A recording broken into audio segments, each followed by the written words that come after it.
So sit back, relax, and let us begin our story, one early Monday morning at the Airport Grill.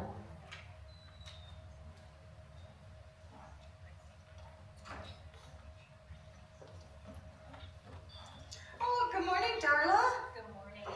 Hey, I gotta Do it. Please do not do anything that would throw any other actor off, right? We can't be out there too far. Yes, you will strut again, for sure. Hey, you have made a difference in 336 lives so far. Wow. What a great metric. 336 people have enjoyed your show. Oh, They wow. really enjoyed your Oh, show. no. And this is your community contribution. We are waiting on There you go. We're gonna not be able to start the show. It's great. I love all you guys. It's been amazing. Thank you so much for everything. Oh, no, don't make this cry. It is. Okay. All right, okay, rock it, okay, ready? Yeah. Can we get the take off from this time? Okay. No. Whose show is it?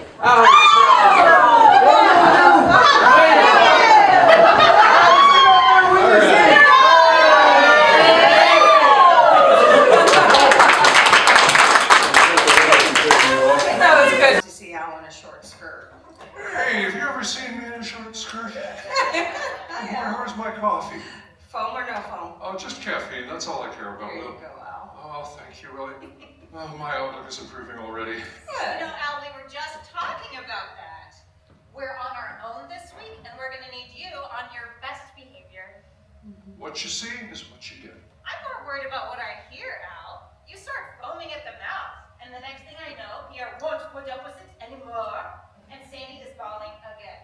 Don't blame me for that little twit's emotional immaturity. Christ, darling, yesterday Pierre had her crying because he pointed out that the toast wasn't buttered all the way to the edges. You gotta work with her, Al. Give her some positive feedback for the good things she does. Like what? Remembering to cook the pancakes on both sides? She forgets that.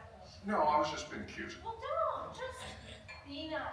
Are So- the cinnamon rolls perfect? Oh my God! Al, be nice.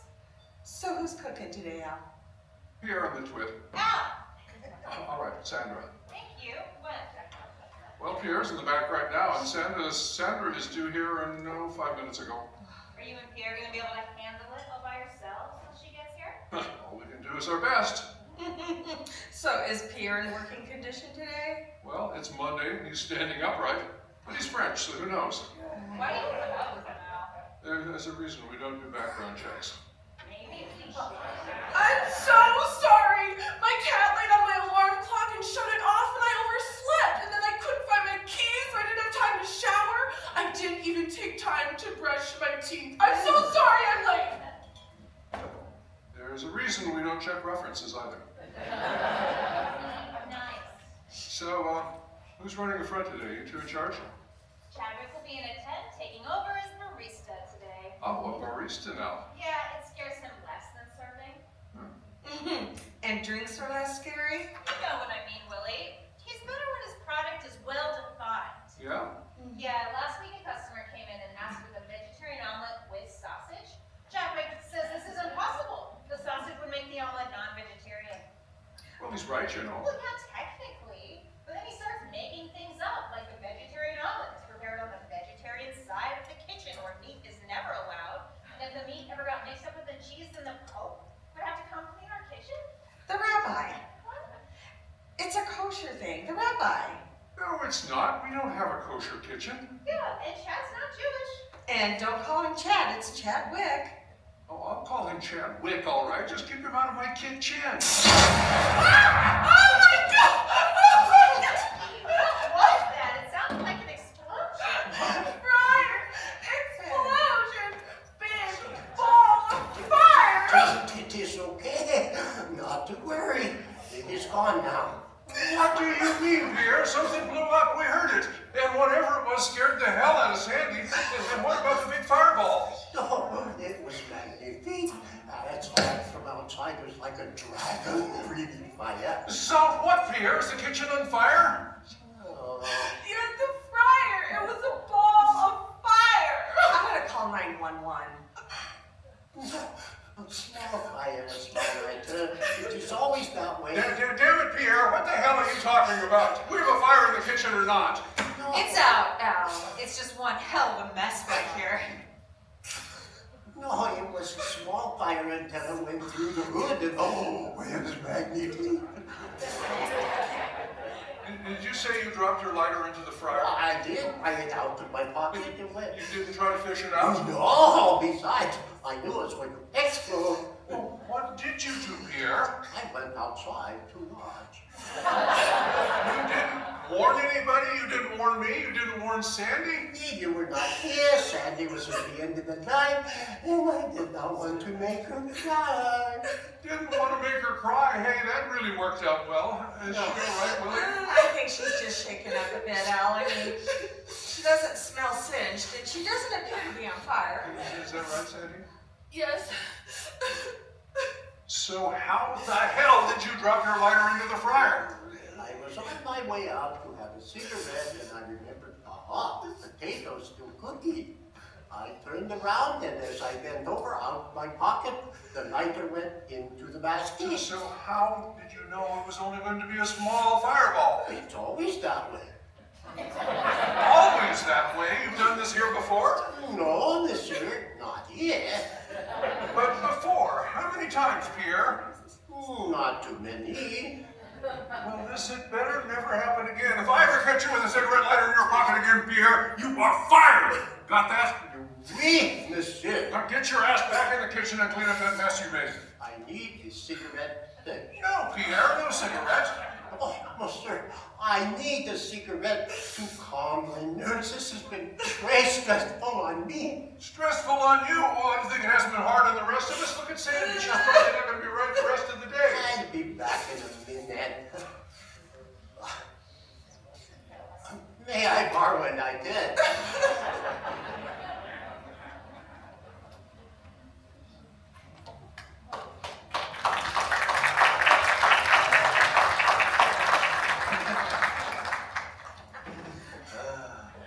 Mike said you threatened to cut off his balls if he stopped filming. Mike exaggerates. I doubt I said that. Probably would have, though. Said it or done it? It was a pretty tense situation, Jordan. Dare we say hostile work environment? You're damn right it was hostile. Well, listen, Jason, in case I haven't made myself clear, I watched the episode again, and my God, the Pirates of the Caribbean episode is a case where the reality of the situation trumps our efforts to enhance it. I don't know how you and Mike pulled it off, but it is an award-worthy effort that you both can be very proud of. I need to add my own kudos to that. I mean, the dinner cruise to paradise concept was good in itself, but when the pirates showed up, paradise took on a whole new meaning. I mean, Jesus, Jason, real pirates with real weapons and a real threat to kill everyone unless their demands weren't met? I mean, that's not something we could script, and you captured it all. Well, thank you. It helps that we're used to following the action rather than a script. And then when you threw the cook overboard so there was no one to feed them, Hey, the cook jumped. Nobody pushed him. but then enlisting the chief engineer to feed them instead, I mean, that's pirate logic right out of Black Sails. However, it really was no surprise when everyone ended up with food poisoning, but seeing the pirates hauled off to jail in an ambulance made for a truly grand finale. Crazy. Again, I can't take credit for the essential stupidity. Frankly, the crew and I were scared shitless the entire time. I mean, it's amazing we got any footage at all, but as they say, it's in the can. Well, Jason, anyway, wonderful show. Absolutely. Yeah, and what are you gonna do to top it? I'm not, Jordan. That episode used up my adventurous energy for the next 2 years. The next one is going to be much more down to earth. Well, that sucks, Jason. As for our plan, the final episode of Dining Disasters is going to be based on the Airport Grill in quaint, quiet, far from the ocean, Airport, Montana. A hijacking? Oh, No, Sarah, I told you, we're done with the extreme shit. I'm leaving tomorrow morning to go meet with the staff to go over the pre-show work, but no one is getting hijacked. so refresh my memory again. It's about a restaurant at an airport, right? No, Sarah, not even close. Airport is the name of the town. It's a small town in the southwestern part of the state, near the Wyoming border. Back in the early 20th century, it was the first place for airplanes to take off and land. The actual airport closed some 50 years ago, but the town and its name remained Airport. Maybe there is a bomb on the plane. knock it off, Sarah. Well, hey, wait. What's that old movie, the one with Burt Lancaster and Helen Hayes? No, Sarah. The Airport Grill is the only place for breakfast and lunch in Airport. It's a staple of the town. It's been there about 20 years and it's beginning to show signs of its age. George Sanderson and his wife Catherine started the grill from scratch, but now George and Catherine are ready for retirement, and although the grill has a pretty good reputation among those who frequent it, it's not doing so well financially, and the Sandersons are looking for a way out. Okay, so they need to sell it to retire, but there's no market for a financially lackluster small-town restaurant. The problem with Airport, it doesn't have the population to support a cafe. Okay, well, it's a good story so far, but what kind of rehab is possible without a population base? Well, Airport is a small town, but it's surrounded by a number of other small towns, and the large cafe in neighboring Granite Bluffs draws a pretty respectable crowd. The problem with the Airport Grill is that it's dated, and the Sandersons are too focused on retirement to mount any kind of renovation on their own. So if we decide to take it on, what kind of rehab can we do? Well, maybe I mentioned, it looks like it's been there forever. Uh-huh. That's a good start, but we need to focus on the decor and attend to a few creature comforts. I mean, the menu is adequate, but we need to add some truly signature dishes that will make it stand out when potential customers are trying to decide which way to go. And it needs to be run by someone with the proper enthusiasm for what it could be. So are you trying to make it a destination restaurant? No, it's difficult to make a breakfast and lunch cafe into a destination, but in the words of the Michelin brothers, we might as well make it worthy of a detour. Okay. Well, Jason, let's just get to the point here. I mean, we have all seen our ratings, and our local LA sponsors are beginning to talk like Dining Disaster has had its run. Now, we'll get a good spike in the ratings when the pirate episode airs, and we need to keep that up. We need a kick-ass season finale and a good lineup for next season. Now, Pirates is a step in the right direction, but we need something new, ideally new enough that we can do a spin-off. And Jason, I'm just worried that Airport is just another tired rural restaurant show that people won't get excited about. Look, Jordan, I make television and you make money. I grant that the Pirates episode was amazing, but there's two problems with that. First, you can do that kind of show in a fiction series, not reality. You can't count on lightning striking every single week. But, two, if you could, I'm not going to direct it. That episode took 10 years out of my life. Another 2 more like that, and I'll be ready to retire. Okay, well, Jason, you make your pre-show trip, and then we'll talk about what you think makes Airport special. You got it, boss. Airport. That was the movie, the one with the bomb. Oh.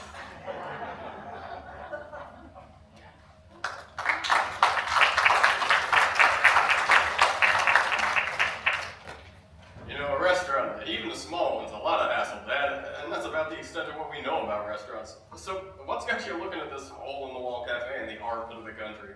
Well, Patrick, you really need to visit with me next time I'm up there. It may be out of the way, but it's nobody's armpit. In fact, it's one of the most beautiful spots in the country. And there's hiking and biking, hunting and fishing, skiing and boating. There's just so much to do. Yeah, but you don't do any of those things, Dad. Well, maybe so, but I like to think about doing them, and who knows, maybe I'll buy a boat. So buy a boat and forget about the restaurant. Yes, but if we own a business up there, we can write off all our travel expenses. It would be like tax-free vacations. But a restaurant? Well, it's not just any restaurant, Patrick. This is a rundown, unprofitable, stale business with tired, demoralized employees. It's the kind of business everybody wants. Pat, you know we're in the business of turning companies around. What do we want with a company that's doing fine? And besides, there's a kicker in the deal. What's that? It's going to be a dining disaster. I thought it already was. No, it's going to be featured on the reality show, Dining Disasters. Don't you watch television? When do I have time to watch TV? Okay, so Dining Disasters is a reality show. It's one of these shows where they make up reality on the fly based on some preposterous problem or pathetic sob story. And you know this how? Jordan Armstrong, she's one of the show's producers. You mean your old college classmate? Right, now, 2 weeks ago I was in LA and we had drinks together and she talked over some of the stuff she's been working on. Dining Disasters is just one of the shows she produces. Now, she'd just gotten back from Montana, and and we compared some of our common experiences there. Turns out I'd eaten at the Airport Grill about 2 years ago. I found it quaint, but quite good. Jordan agreed, but thought it was more quaint than good. So how does she feel about you getting in the middle of her restoration effort? Should be no problem. You see, she wants to go in and note everything that's wrong, recommend how to fix it, make a few changes, and then she's done. And then it's right for someone like us to come in and take over. But won't Jordan want to reap some of the benefit of her recommendations? Oh, you mean like make a profit based on selling it for its enhanced value? Well, no, she doesn't even have a stake in ownership. And it's not her business to own restaurants. What she's in it for is to make a good reality show. And you think if we get involved and try to screw up her deal, it'll make for a better show? Well, I hadn't thought of it that way, but hell yeah! And you think Jordan will be okay with that? Oh, she may whine and moan a bit, but that's just for show. If she really gets pissed, well, hell, that's business. So you really want to run a restaurant? Hell no, I want a restaurant that runs itself, or some business like it. Now, the building itself is in prime location for traffic in and out of Yellowstone. So if the restaurant isn't running itself by the time she's through with it, well, I'll just shut it down and put in some other kind of business. Like what? Well, I don't know, maybe a real estate office. Everyone wants to buy real estate in Montana. Or maybe a laundromat. Everyone's got dirty laundry. Alright, so you want me to do some of the groundwork on this one for you? Right. We got to figure what this place is going to cost, the building. You check with the web, talk with some of the realtors in the airport, figure out what the building's worth. I figure the business itself is worth next to nothing. I mean, if it was valuable, Jordan wouldn't be looking at it for a turnaround. But once she publicizes the place with the show and fixes all the problems, it'll become a valuable property. As you know, Patrick, timing can be everything. Alright, I'll get right on it, HB. Okay, and another thing. I've told you this before. Don't call me HB. I'm your dad, for Christ's sake. And get your feet off my damn desk.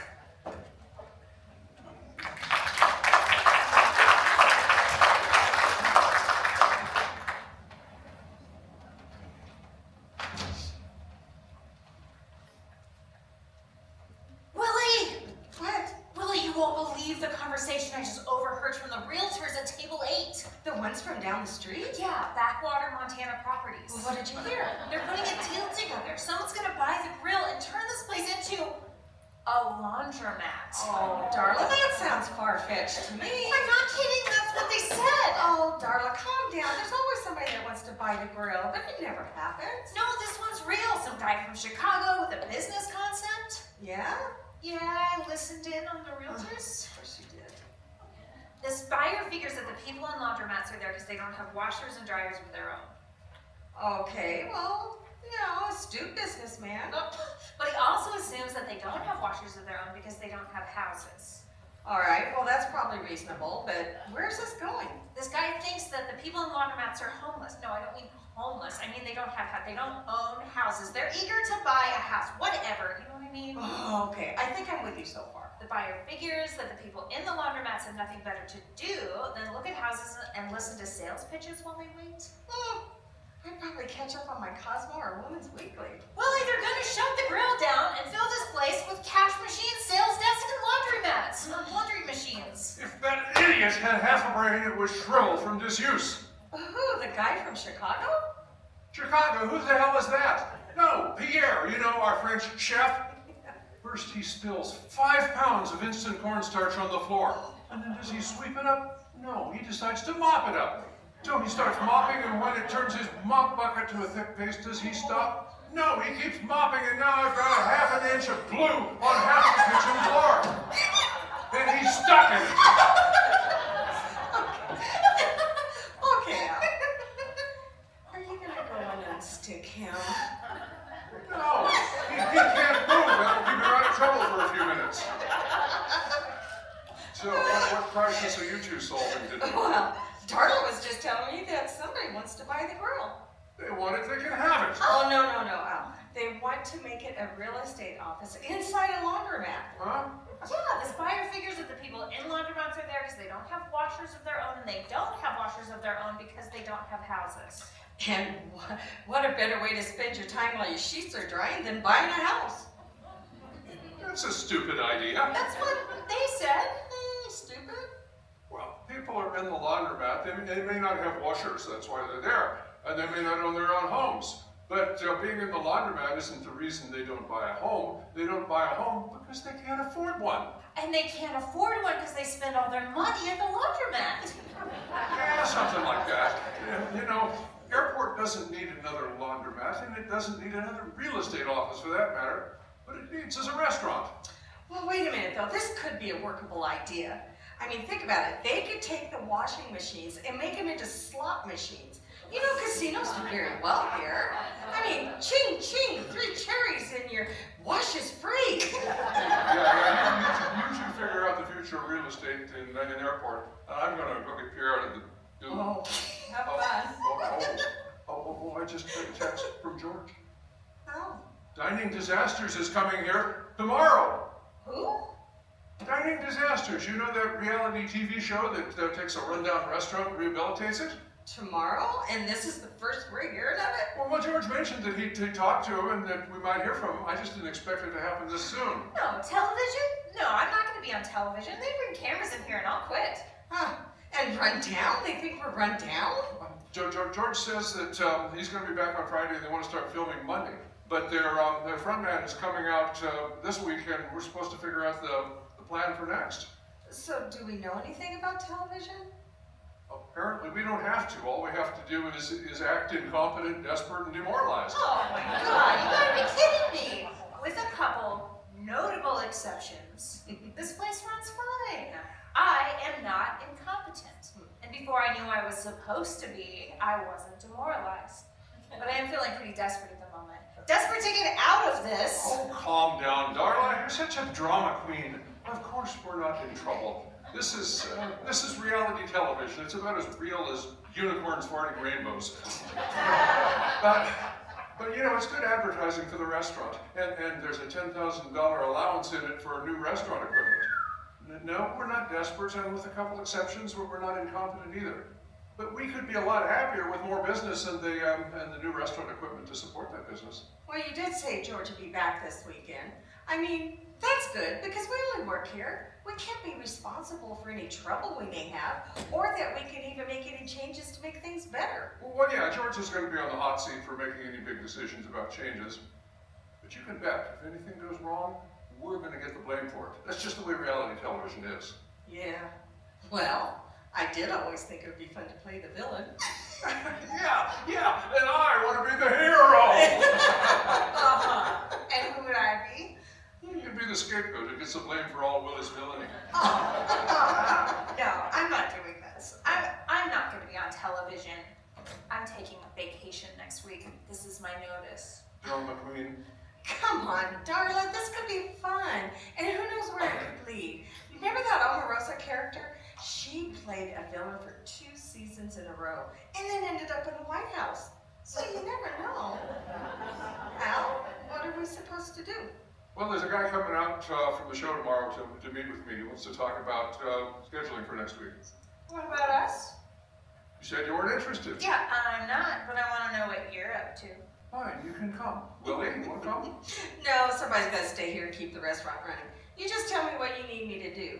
But you did say, though, that George will be back this weekend to play the role of the owner, right? Oh, yeah, they'd have been back already, but he and Catherine extended their stay through Friday.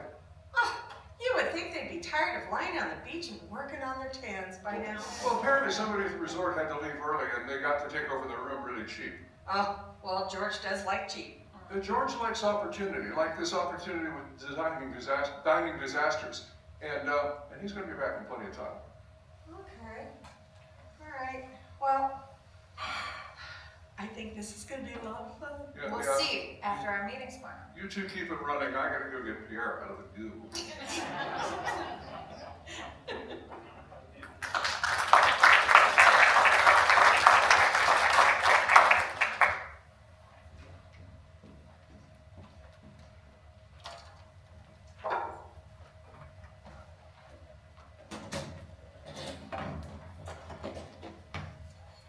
Dining Disasters is entertainment, not documentary. We're trying to tell a story here, not necessarily reporting on reality. We don't object if reality intrudes on the story, but first and foremost, we're trying to tell a story that people will care about, and one that they'll hopefully watch from beginning to end. So what's expected from us then? The Airport Grill is the backbone of reality for the story. We need a real place and real people. The audience has an immediate attachment to things that they think are real. That's why reality television exists. It would be an expensive gamble to try to recreate another Mayberry, but why bother when we have one right here? So what you're saying is you just want us to be ourselves? Well, yes and no. We don't have scripted roles, but we do have character concepts, and it's my job to cast them. Concepts? Yeah, we need heroes and villains and townsfolk. First, we need the villains to immediately spell trouble, and then we need the heroes to vanquish the villains, and we need the townsfolk to react. And we need someone to experience redemption so that villains don't remain villains. Oh, and heroes can fall as well, right? And the audience eats it up either all the way. They like to see the mighty fall, and they like to think that the meek, who they often identify with, can inherit the earth. So, Darla, how do you see yourself? As a hero or villain? Oh, me, I'm just townsfolk. Don't underestimate yourself, Darla. We haven't talked long enough for me to know what kind of personality you'll present on camera. You've got this gentle, motherly look. I mean, you could start off as townsfolk, or maybe the object of a villain's scorn, but you'll keep this winning smile throughout and emerge victorious in the end. Yeah, I don't think I want to be. Never say never. I tell you what, we'll shoot a scene or two with you at the beginning, and if you don't like what you see, we'll erase it. Scenes? I thought this was reality. Oh, it is, but we'll encourage some specific interactions. I mean, it's difficult to get the camera angles right when everything happens naturally. So, I mean, most of it is real, but it's that story thing, and we'll need to shoot a scene or two to keep it moving along. So how long is this going to take? And are we going to be able to keep the restaurant running while you're shooting? Well, of course you can keep it running. If it's not running, then there's nothing that can go wrong. I'll be back in about a week with the crew ready to go. We'll be a week on site, another few days for background shots, and then another week of post-production, so 2 weeks for you. Background shots. Yeah, that's when we bring in Arthur for the work sessions. Arthur Compton, plays the professional chef. Plays? I thought he was a professional chef. Oh, he is, and we script the show, and he's on contract with us. Our production people decide what's wrong and how to fix it, then they talk it over with Arthur, and he delivers the intervention. So Chef Compton isn't really the one who's figuring out how to reinvigorate the restaurant? Oh, he is, and he agrees with everything we have him say. But our budget can't afford it for more than that. So what you're saying is you've got a couple operations weenies to figure out the intervention, and that Chef Compton is just the figurehead? Don't overdo it, Al. The operations weenies are degreed in hotel and restaurant management. They have years of experience opening and operating restaurants. They know what they're doing. But they're not Chef Compton. Al, I don't mean to burst your bubble here, but Arthur got his degree in broadcast journalism. He just happened to put himself through college working in restaurants. You gotta remember, Al, this is reality television with a big emphasis on the television part. I think we just found out that Santa Claus isn't real. Good, Darla. Now that you've seen the light, would you agree to be in our production? Your gentle, motherly demeanor would add so much life to our production. You're not gonna make me a fool or a villain. I wouldn't think of it, but we do need some fools and villains. Any candidates? Pierre. Pierre, what's his story? Pierre is my goofball French chef. To hear him tell, he's French, but he says he was educated in Cordon Bleu and spent some time working in a French restaurant. Michelin starred? Yeah, apparently. We don't know what he did there, but I think it had 2 stars. Impressive. Would be, except, it seems like whatever he learned as he was at Cordon Bleu or the French restaurant, it kind of evaporated, and he only knows half what he used to know. Well, half is better than nothing, right? What do you think so? But he's stubborn and he's French. And And it's difficult to teach him our techniques when he's got his own way of doing things. Which would probably be fine if he remembered what they were. But what he mostly remembers is he didn't used to do things our way, and he's not about to start now. Okay, well, why don't you just make him? Yeah. He's French. You try to make him. Fair enough. Okay, so we've got Pierre, the Mad Sous chef. Who else?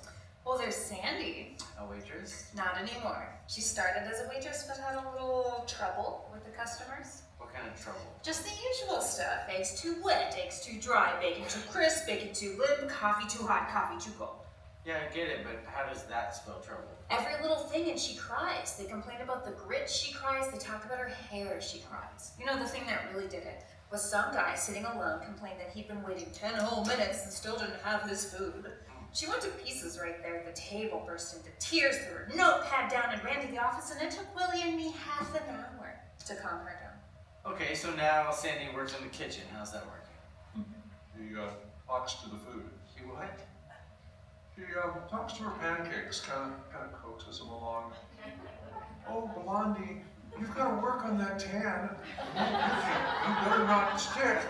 Junior, it's your turn. You've got to go on top. And if one of them gets too loud, Oh, she or cries. if one of them breaks, She or cries. she forgets the blueberries. Oh my God, I didn't want to think about that. Excellent. Okay. Who else do we have that's interesting here? Well, there's Chadwick. Oh, darling, he's all yours. Chadwick is very bright. He works as a barista, pretty good at making drinks. His work is so precise. Okay, how is this interesting? He's only here with us through August, and then he starts medical school in September. Okay, I'm still waiting for the interesting part. He's hiding out here. He's from a whole family of doctors, pretty prominent ones, I think, but he is deathly ill at the sight of blood, like passes out, collapses. And you have a lot of blood in your drinks? Of course not, silly. That's why he's here. I'm still waiting for the interesting part. Well, it's not just the sight of blood that would do it. Even the mention of it can set it. The first time it happened was last Halloween. A couple kids come in here in costume and sit at the bar, and one of them pours ketchup on his hand. And Chadwick thought it was blood.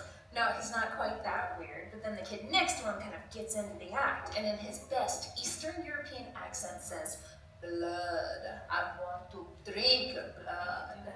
Wow, and that set him off? Chadwick just kind of rolled his eyes at that, but then the friend reaches over and licks the ketchup off his friend's hand and looks up at Chadwick with red dripping down his lips and says, Chadwick faints on the spot, coffee with cream everywhere.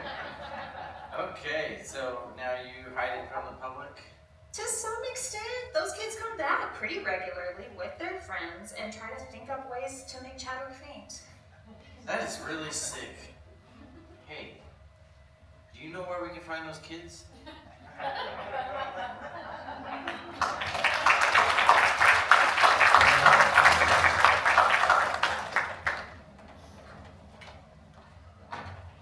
Alright, so I checked Zillow and Realtor.com to start, then I called a fellow named Patty O'Connor with Backwater, Montana Properties. He values the building around $750K, the equipment around $75. I told him we probably weren't interested in the equipment because we were thinking of doing a real estate office or a laundromat. Laundromat? Where the hell did you get that from? I was just trying to get a bargain on the equipment, and I remember you mentioned the two ideas. I was just making stuff up. Well, maybe, but this guy O'Connor, he took the idea and ran with it. He said he'd had the idea of running a real estate office in a laundromat some time ago and was surprised it had taken someone else so long to come up with it. What made him think it was such a hot idea? Sort of a strange digression. He said, well, the people who use laundromats are mostly homeless, otherwise they do their laundry at home. So while they're waiting the 35 minutes for their clothes to wash or dry, what better if they got to do than look at listings for a new home? I'd probably read the Financial Times or the Wall Street Journal. Yeah, you're not homeless. Anyways, O'Connor's crazy idea, not mine. Okay, so you think we can get the building and the equipment for $800K? Yeah, I'd say that's pretty reasonable. What do you think it'll be worth after the turnaround? Well, it's a 60-seat restaurant running about a third capacity. I think we could have profits of $200K. That'd make the business itself worth about $1 million. Not bad for an XO cafe. But is the prospect of $1 million really enough to waste a year of your time on? Well, I can use a tax deduction. I don't mind making money. And I think Jordan Armstrong may be onto a bigger play than meets the eye. Now, if she's onto something, I may want a piece of it. And besides, it's not a year of my time. Year of yours. Fair enough, you pay my salary, but you know, Mom never taught me to cook. I can barely make toast. Yeah, I've shed a few pounds myself since we lost her. It's a good thing Chicago's such a food town. We could starve in a place like Airport. Sure enough, and that's why I think there's good potential in that area for a restaurant business. Now, you know the secret to success is marketing, not operations. And therefore, you don't need to know how to cook. You just have to like to eat. Sure. Operations just about hiring the right people, yeah. Yeah, speaking of that, what do we know about the staff there? A fair bit. You remember a fellow named Andrew James you had to deal with some years ago? Oh, Dr. James. We still work together from time to time. How closely? Well, we did a golf course together. He had a bunch of doctor colleagues that loved to play golf but didn't have a suitable course. We both did real fine, and he still invests in some of our ventures. All right. You know his son Chad? Oh, Chadwick. I haven't seen him since he was a little kid. Even then, he was very particular about using his whole name. Yeah, that's him. He works as a barista at the grill. I talked to Dr. James and picked up some background that he'd gotten from Chad. Find out anything useful? Watch out for Pierre. He's better at blowing things up than he is at cooking. Sounds dangerous, but you know, some of my biggest successes have come from embracing risks that have scared others away. And you know, a chef can succeed on talent, but he can also succeed on excitement. All right, I'll keep an eye on him from a distance.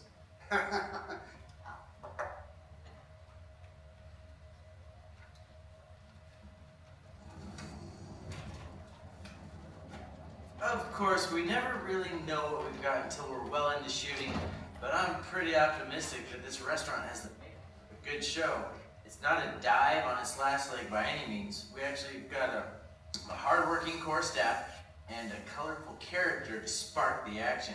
It's not our typical desperate situation. I'm pretty sure we can work with it. A colorful character, you say? Yeah, Pierre Michaud. His real name is Peter Mitchell. He was raised in Brooklyn. Peter took a gap year after high school and traveled around Europe. He ran out of money in Paris and had to get a job.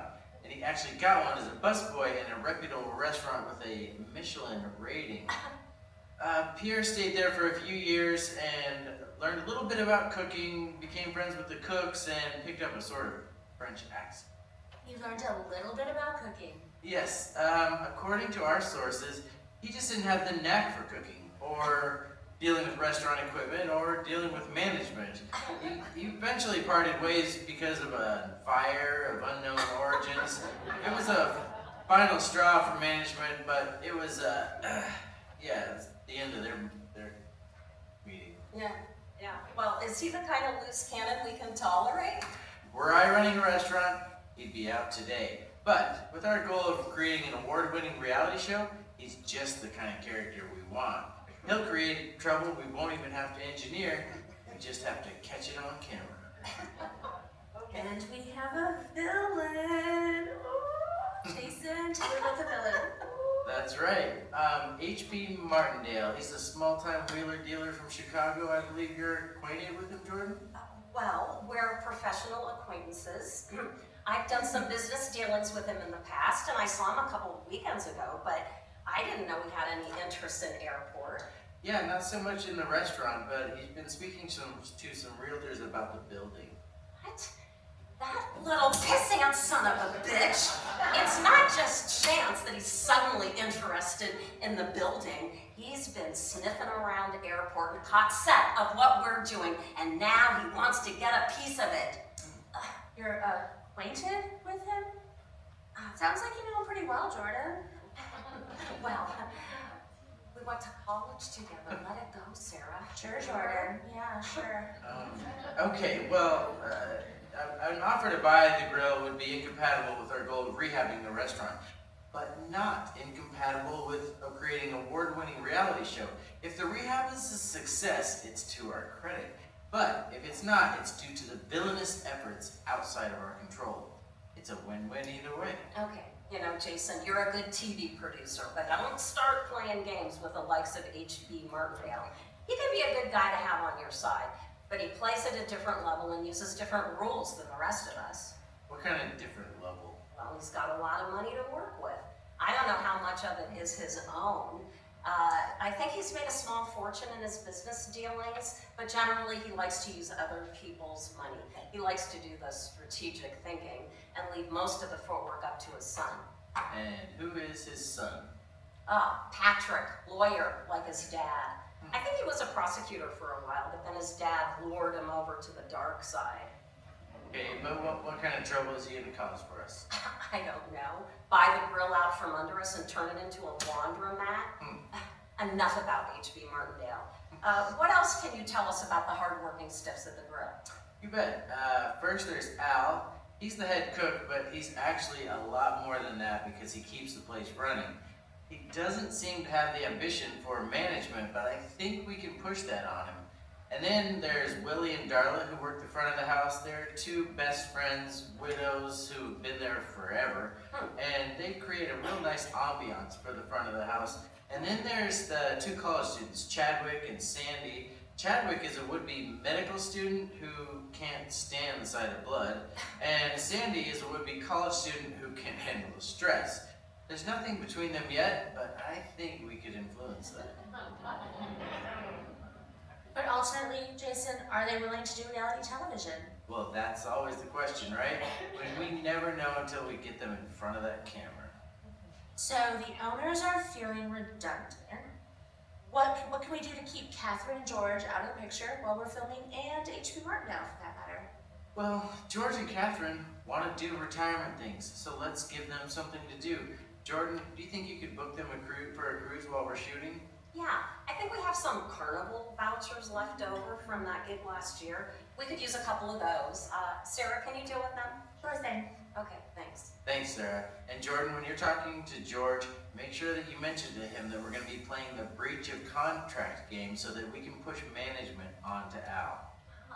Breach of contract. I like that idea. And I'll make a standstill agreement a condition of the free cruise.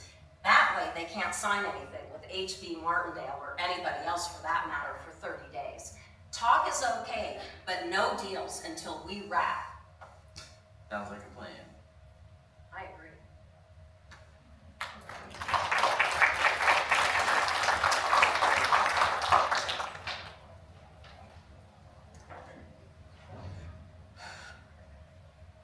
I don't know what they're planning exactly, but apparently they want me to cook pancakes on camera.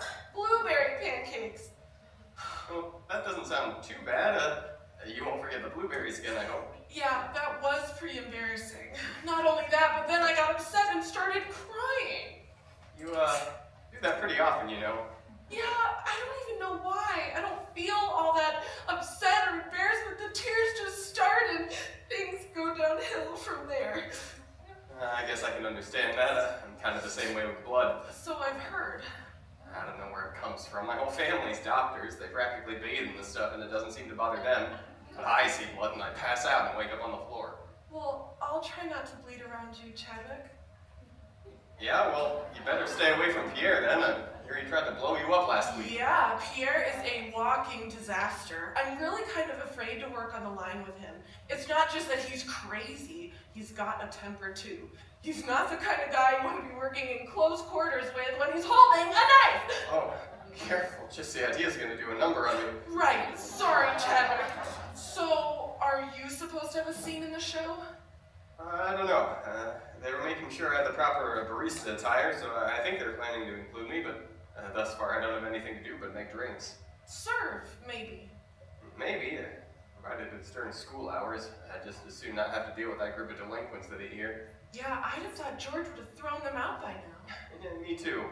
But I guess they come from some important families in town, and it's a little tough to get tough.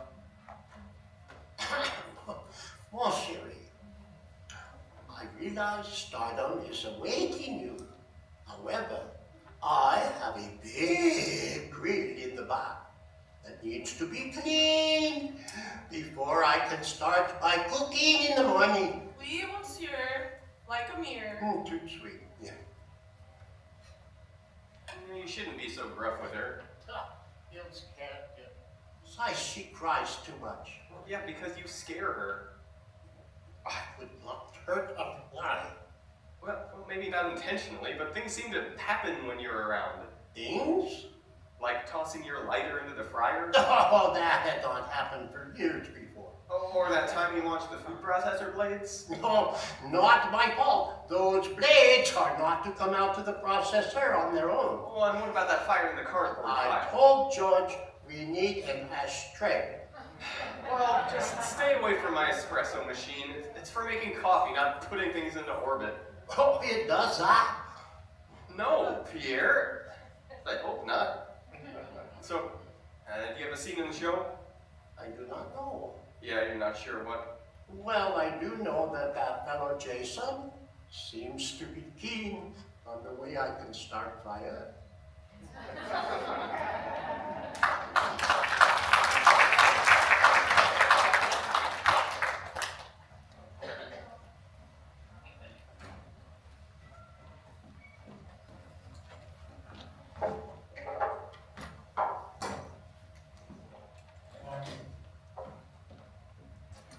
We are mostly going to be doing setup and evaluation today and maybe a few screen tests of the restaurant personnel. George, I haven't heard from George. He may not be back yet. Is that going to be a problem? No, we can shoot without him today. We may do a few improvised scenes, but for the most part, everyone can just ignore the fact that we're here. We may get a few background shots if we're lucky that we can cut in with the main footage later this week. You mentioned screen tests. Are you doing auditions today? No, we don't do auditions. We'll probably shoot everybody at some point and just use the footage that's good. It's not like live theater where you have to make sure people can act before you cast them. But that doesn't mean that we won't be making some decisions on who to follow with the camera. So you mentioned improvised scenes. What are those? That's where we contrive a situation and the people involved play the roles that the situation demands. You know what? Let's do one right now. Okay. Okay. So who do we have here? We got Chadwick, Sandy, Darla, and you, right, Al? Right. So what do we do? Oh, no. I don't want to be in it. I can't act. No, we need you. Okay, we'll make it super easy. Just take some coffee over to that table over there. Pretend that they have a complaint about their food and they want to talk to the cook. Okay? And then Sandy, What? you're gonna play the part of the cook. What? And then add Chadwick and Al, you're gonna watch as the scene unfolds. So who's going to be the customer? Those people, those kids over there in the corner, I've talked to them. They're primed to play along. Those are the kids from the high school, the ones that caused the incident? Oh, I know, but they're good kids, Al. Okay. So where do we start? Like this, Mike, roll camera. See, we started already. So where's Mike going to be with the camera? Mike's gonna be here and there following the action with that Steadicam. Okay. All right, Darla. Take these coffee refills over to that table. Act natural. Okay, but they better not give me any crap. Okay. Man, excuse me, we want to see the cook. Hey, Sandy. Oh, no. I don't need it. I can't. No, we need you. Okay, we'll make it super easy. Just take some coffee over to that table over there. Pretend that they have a complaint about their food and they want to talk to the cook. Hey, there's something wrong with this ketchup bottle. We squeeze it real hard You're like gonna this. play the part of the cook. Add Chadwick and Al, you're gonna watch as the scene unfolds. Those people, those kids over there in the corner, I've talked to them. Squeeze bottle of clutch. Oh, I know, but they're good kids, Al. Like this, Mike. Roll camera. Rolling.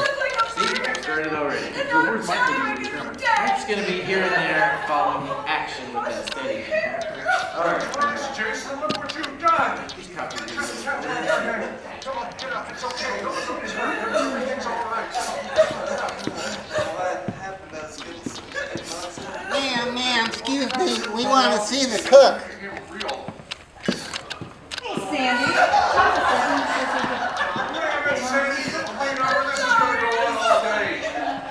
So this is what you think I Camera's rolling. That's right, Al. This is how we make reality Hey, television. there's something wrong with this ketchup bottle. We squeeze it real hard like this and nothing can... Please,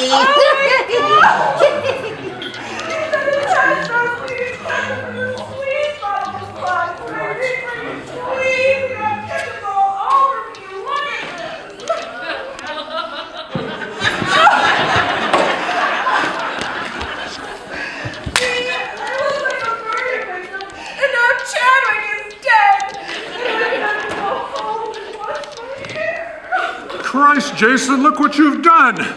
Jeff, your hand. Come on, get up. It's okay. Nobody's hurt. Everything's all right. Remember. Oh, you're in the middle of a reality scene that really became real. Damn it, Sandy, you're clean up. This is going to go on all day. So this is what you mean by an improvised scene? That's right, Al. This is how we make reality television real.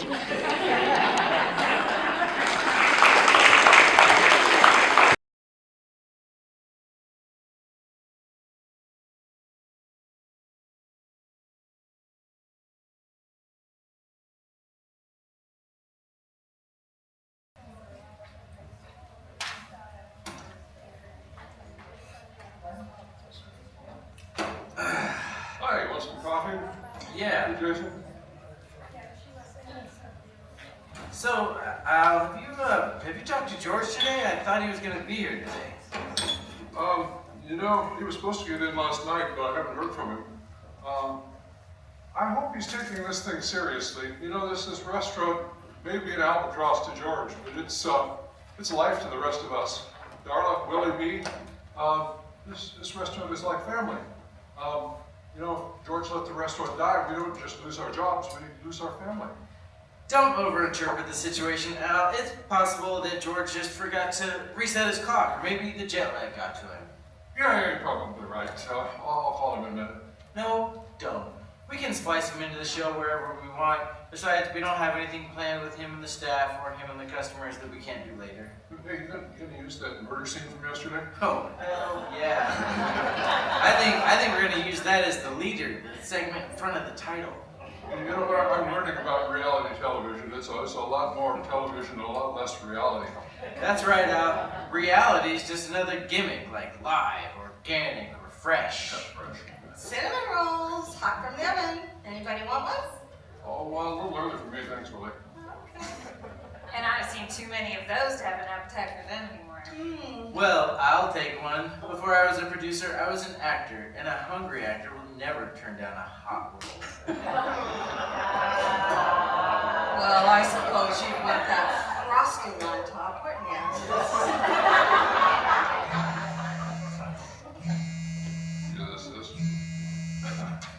George. Hey, George, I was just about to call you. Did you forget we're filming today? What do you mean you're still in Cancun? A free cruise? Oh, well, that's great. But Dining Disasters is here, and they're filming this morning, and the director wants to know where you are. No, George, I'm not going to tell him that. No, you want him to hear that? You tell him yourself. Okay, I'll do that. George would like to speak to you. Talk to me, George. Yeah, I kind of gathered that from your conversation with Al. Well, George, I'm not sure that sorry is going to cut it this time. You've got a contract with us, and I doubt my co-producers are going to be impressed that you got a free cruise. I mean, we've got a lot invested in this show, and I wouldn't be surprised if we decided to sue. Yeah, Al's a fine guy, but he's not in charge. He can't make the decisions. Oh, really? You would do that? Okay. All right, we can live with that, but you gotta convince him. Okay, I'm giving the phone back to Al. George, what are you doing? Hell, I'm no manager. You really think they'd sue? Yeah, that's a good raise. I could use the money. Okay, I mean, if it'll keep you out of trouble, yeah, I'll do it. All right, George. Yeah, you're welcome. Enjoy your cruise.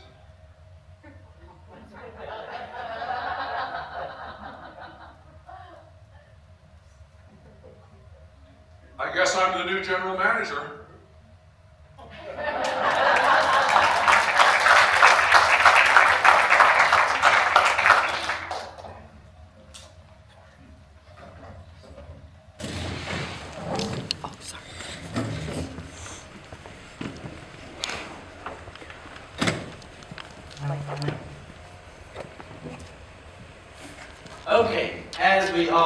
yesterday, George and Catherine have decided to stay in Cancun for a while longer. And while they're there, George has appointed Al as the general manager. So for our purposes, we're going to assume that Al is the permanent GM here. So we'd like to start off the show, or at least the beginning of the show, with Al addressing the staff. So that's the scene that we have here today. Are we rolling? Excellent. So, we've got all of you in the dining room, and Al will be speaking to you. Now, when Al gets done speaking, you'll have the opportunity to openly express any questions or concerns that you might have. And don't forget, this is not a press conference, so we'll be editing it for content. So don't worry about misspeaking or any missteps. And so, with that introduction, Al, you may address the troops. Thank you, Jason. Still rolling, right? Hi, I'm Al Stockwell. But I guess you probably knew that. I'm not much of a speech maker, and I'm not going to waste a lot of your time trying to demonstrate that fact here today. You all know what your jobs are, and that's not going to change much. And in the next few weeks, I will talk to you about any concerns you might have regarding your job. Right now, I just kind of like to, touch on a few high points of how things might be different without George at the helm. Pierre? I would like to take a program to take the restaurant to earn a Michelin star. A Michelin star? Oui. That's quite an ambitious goal, Pierre. Maybe we should work up to that. I would suggest that toward that goal, your assignment for the next 2 months will be to cook the food as it's ordered without setting anything on fire or blowing anything out. Well, Al, have we heard from that laundry guy at all? Is he still thinking of converting the kitchen into a laundromat? I haven't heard from him. I don't think George has either. George doesn't really involve me in his dealings, but he's out on a cruise right now, so I really doubt much has happened. Yeah, and from the perspective of an outsider, I don't think that this is a particularly good spot for a laundromat. I mean, who wants to fight traffic just to wash their underwear? My dad knows H.B. Martindale on a professional basis, and he seems to think the negotiations had reached a letter of intent stage. Really? You know what? Before we pass that rumor along, let me check in on that, okay? Al, I have a suggestion. I think we should put the blueberries into the pancake batter rather than adding them on the fly. That way, we won't forget them.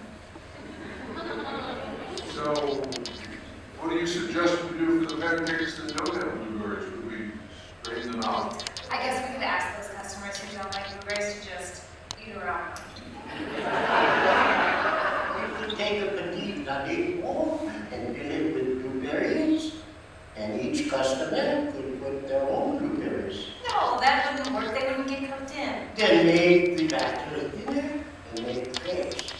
Then they can add the blueberries, roll them up, and we can make them into flowers. Oh, no. I don't think I'm comfortable carrying fire. No, I'm pretty sure our insurance policy doesn't cover serving flaming hot dogs. We could make them chocolate grapes, and we wouldn't have to flame them, just whipped cream. And blueberries is an option. But what about the blueberry pancakes? They could have those too. I can't possibly keep this straight. Blueberry pancakes, blueberry crepes, flaming chocolate liqueur. I can't do it.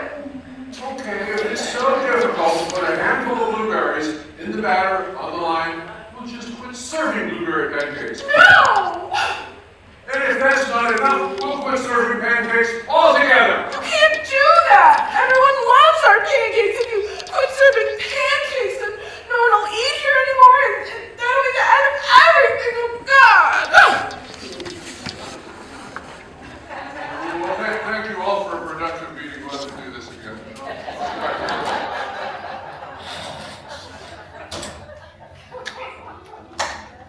Wow, Al.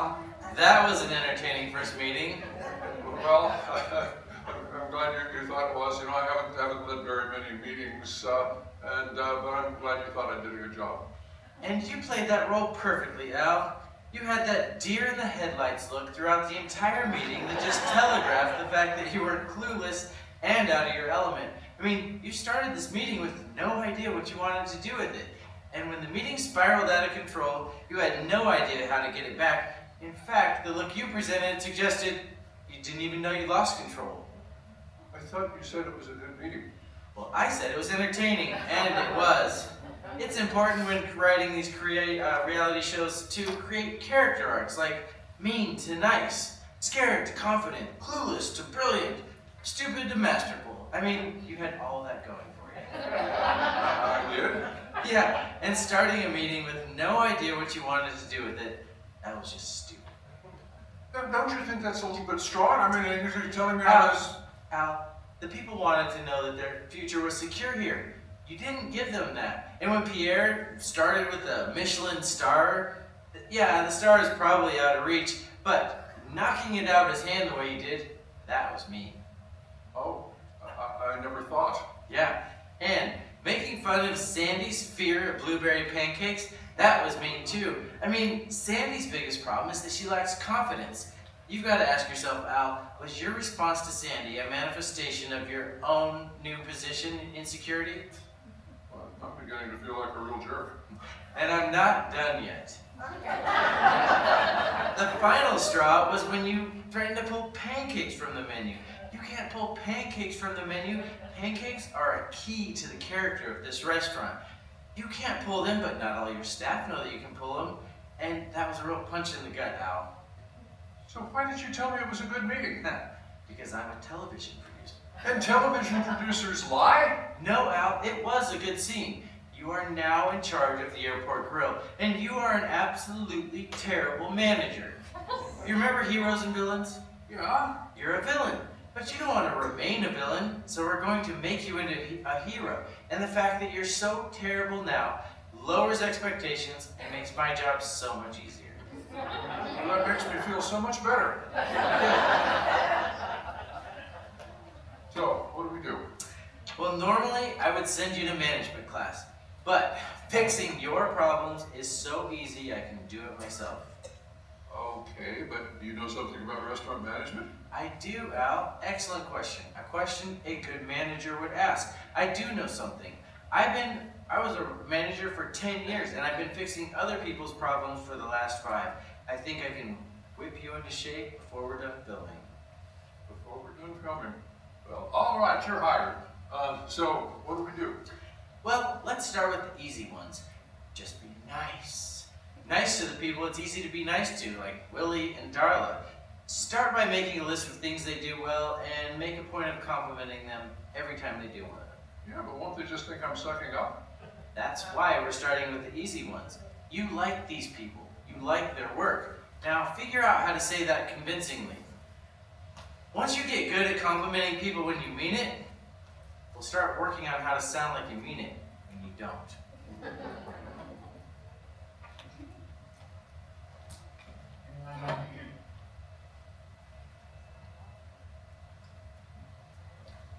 I cannot believe that George extended his vacation rather than being here during the filming. I can. Haven't you noticed that George is more interested in playing recently than running our restaurant?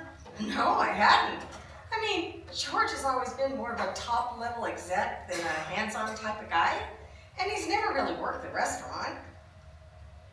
I think he did in the early days, but it's probably best that he doesn't anymore because to hear Al tell it, George couldn't even boil water without burning it. You're kidding. No, Al told me this story.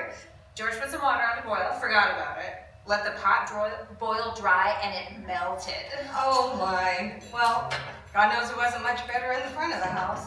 I mean, I think he was scared of the customers. Scared? Well, maybe not of the customers, I guess. He did like to talk to them. It's just that our ordering system, it scared him. So he didn't like to take orders because it confused him, and he didn't want to look confused in front of the customers. I guess he was a good exec though, huh? I mean, the grill's got a good product, our customers love us, and until recently, George made this a pretty wonderful place to work. Yeah, he sure did. You know, Darla, that's what really bothers me. You know, it's been nearly 20 years ago now that my husband passed away. I was so lost and alone, didn't have any brothers or any sisters, and we never had children. And then I came here and George gave me this job and this wonderful place to work. And suddenly my life had meaning again, and I felt like I had family. I'm scared, darling. I don't want to lose that again. I know what you mean, Willie. I felt the same way when my husband died. That son of a bitch. Yeah. Well, George did put a good team together with all of us, and he did bring out the best in us. So, what do you think about Allison in that role? Willie, I'm worried. I think we're in for some rough waters. Al's a good cook, and those who come to understand him get along with him okay, but he's never put any effort into being friendly with anyone he doesn't need something from. Yeah. Well, you know, his first meeting was a real disaster. So, I mean, he didn't have much to say, and as we've all heard, nature abhors a vacuum. So everybody else just filled his blank agenda with all their own concerns, and then poof, whole meeting just went to chaos. Do you think we should help him out a little bit? I think he might be in charge for a while. Probably. Oh, hi, Al. Oh, ladies, are we about ready to open here? Yeah. Willie? Yeah. I just wanted to say that bakery case out front looks really appetizing, the one you put together this morning. So, and in fact, the whole restaurant has this warm, inviting feeling to it. And I compliment the two of you for making it what it is. In fact, the two of you, I think, are key to the customer experience at this restaurant, and I thank you for what you do. Well, gee, thanks, Al. Yeah, ditto. Sure. Was that just an unsolicited compliment from Al Stockwell? It certainly appears so. I think somebody's coaching him. Jason. That would be my guess. I mean, think about it. That's part of turning this place around. If there's no improvement, there's no show. So Jason is gonna make Al personable? Good luck, buddy. That's like making the proverbial silk purse out of his sow's ear. Oh, well, we'll see. You know, Al's not stupid and he's not mean. He's just oblivious. I think he really does appreciate what the staff do. I just don't think he knows or has had the need to express it. I don't know, Willie. He's never had a problem with you or me, so it probably wasn't that hard for him to dredge up a half-ass compliment. But let's see what he can do with Pierre or Sandy. He's never had any use for either of them. Yeah, I'm curious to see what Al does with the twit and the fallen star.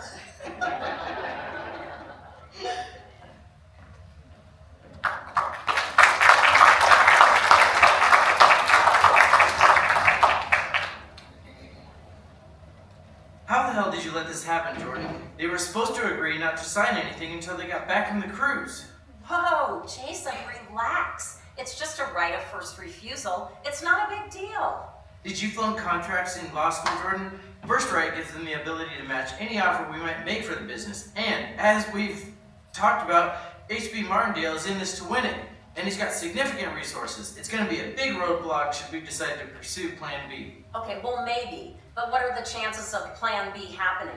Pretty damn good, I think. As I mentioned before, this place is in pretty good shape to begin with. Al is making a rapid transition into executive management, and Pierre is playing the role of imaginary chef, and the relationship between the two kids is developing. Jason, I think we can get out of this agreement. It's a procedural right, not a valued option to purchase. You think you can win a bidding war with HB Martindale? Jason, who do you think this HB Martindale guy is? We're not dealing with the likes of Warren Buffett or Bill Gates. HB Martindale is a small-time wheeler-dealer whose ambition far outstrips his resources. I think should the need present himself, we could make him an offer that he can't refuse. Okay, should the need arise, I'm holding you both to this. Okay, well, Jason, what do we need to determine if the need is going to arise? I need 1, 2, maybe 3 winning screen personalities to make it happen. I think we're as close to this as we've been in a long time. And who would your candidates be? Pierre is still my top candidate. He's a screw-up who's more likely to incinerate the grill than cook the food. I mean, but it's his pompous bravado that propels his character on stage. And Al is becoming the Bob Newhart of the show that highlights the craziness around him with the practicality of a manager. And the developing relationship between the two kids is going to spark for the heartthrob demographic. So you think you have what you need to deliver? I've got 2 weeks into this. I think I can get it done next week. I just need you to make sure that the legal crap doesn't screw it up before I can do that. Can you do that? Yes, Jason, I can. Sarah? Yes, Jason, I'll make sure she can. Okay. Good. All right, so we'll finish discussing this at our next meeting.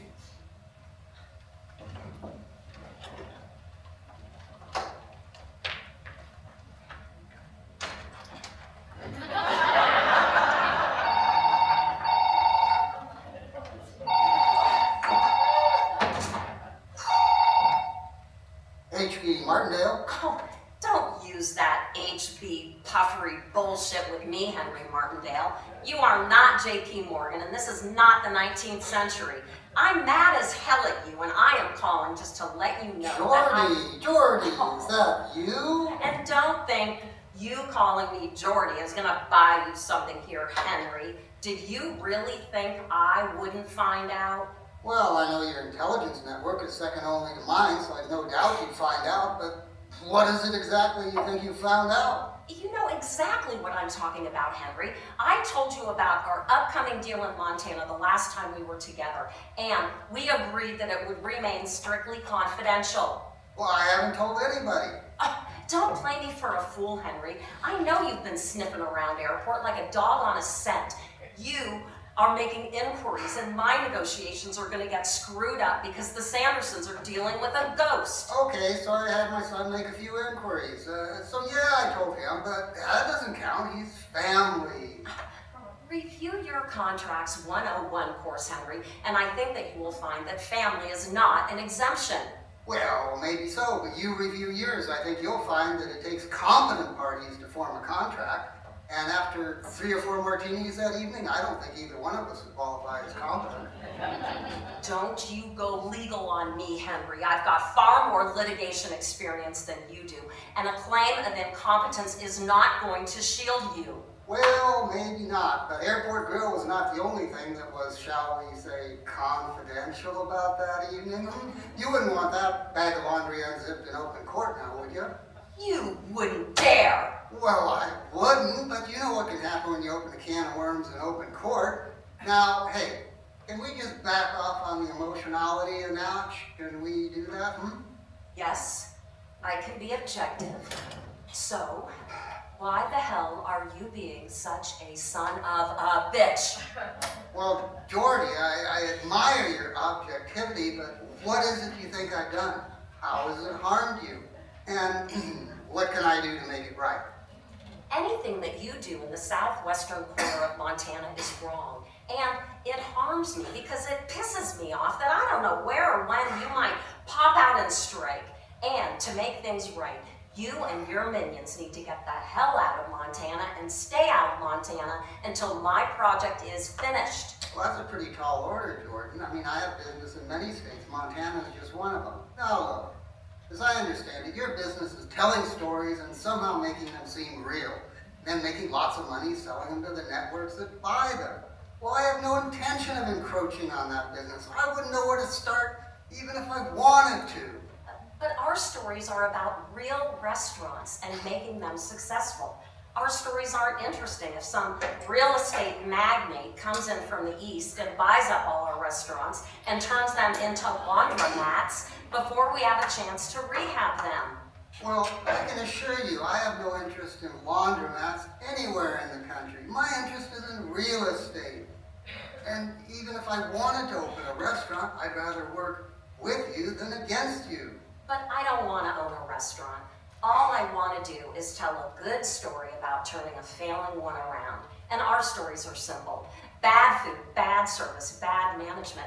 I can fix those things and people eat it up. But you bring in your twisted concepts of venture funding, capitalized indenture, securitized partnerships and the like.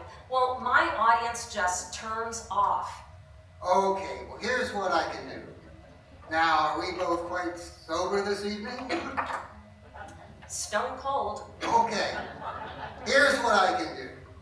I can avoid any activity that would adversely affect your interests for a period of, shall we say, 2 months. 6. Free.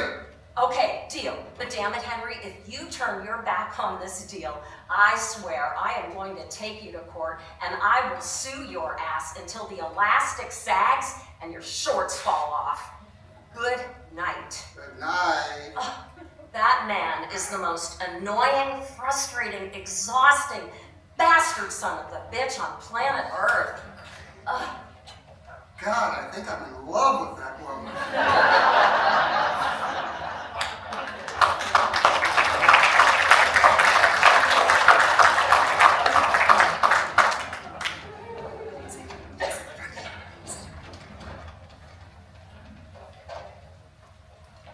Thanks for making drinks this morning, Willie. My latte never tastes nearly as good when I make it myself. Oh, it's all the years of experience, Chadwick. Wait till you get to be my age. You'll have it down. Hey, is Darla on today? She's usually here by now. As far as I know, maybe she had a late night last evening. That bartender from the Tailhook? Oh, well, I couldn't say. I don't know what goes on in Darla's private life. Oh, sorry I'm late.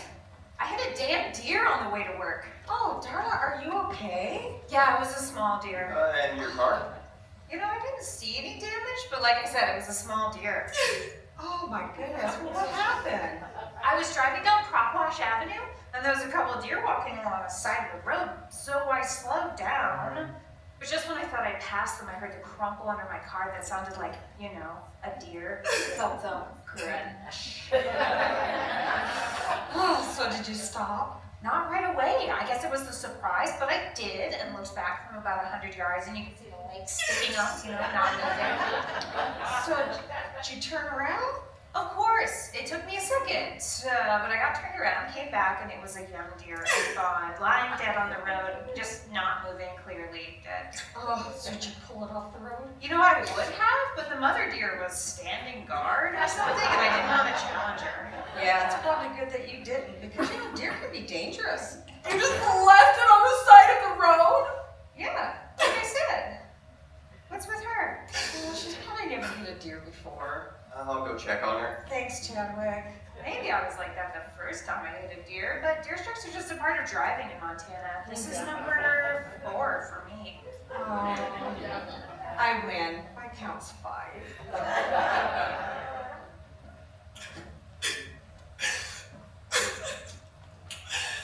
I thought you might like your latte. I'm sorry, Chadwick. I'm trying to be better, but I can't stop. Things just upset me. I've noticed. The baby deer killed so young, I can't help it. All I see is dead Bambi. And it's just so sad. It is sad. And the mother, she wasn't standing guard over her baby. She was smelling it, licking it, crying over it, Chadwick, crying over her baby she loved. Oh, Sandy, it really is too bad, but how do you know it happened that way? I mean, you weren't there. I'm not as naive as people think, Chadwick. I hit a deer myself. Oh. And I know I'm just being a baby and crying at nothing, but sometimes I just can't help it. Well, Sandy, some things are sad enough to deserve a good cry. A baby animal of any kind being killed is sad. Sad enough to cry about. I know, but I cry about everything. Well, I guess that's true. Maybe you need to work on putting things better into perspective. Like when Pierre criticizes my cooking. Yeah, I mean, think of it. Compared to a warm, furry animal eating its untimely death on the wheels of a car, compared to that, how important is it that your pancakes are perfectly rounded? Or that my toast is buttered evenly from edge to edge.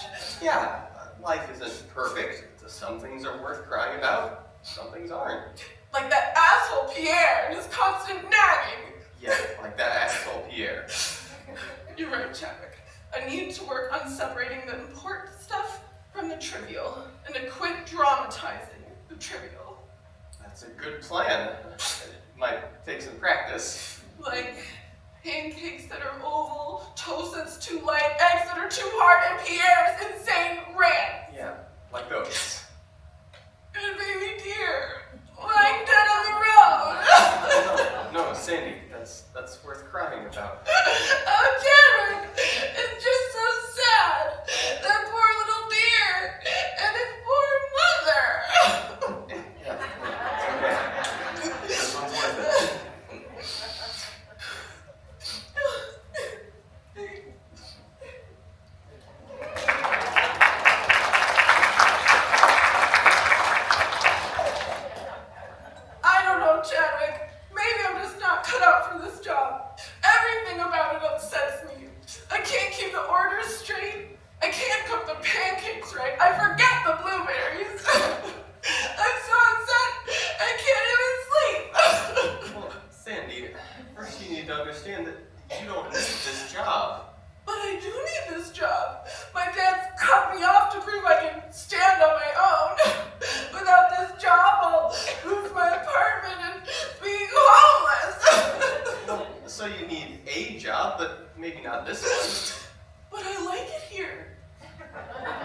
cartoons and caricatures.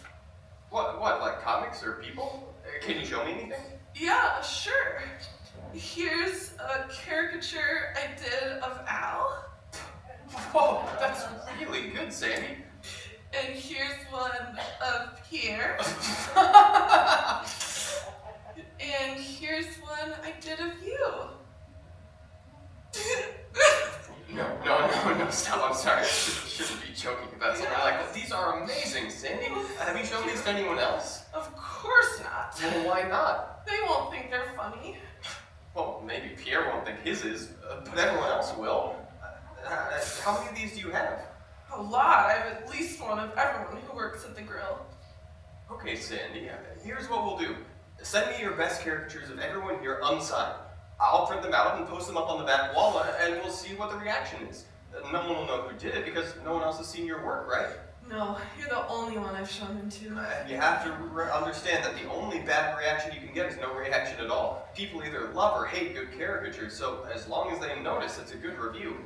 So, what do I do if no one notices? Well, I guess you can go back to screwing up the blueberry pancakes. Oh, you're kidding.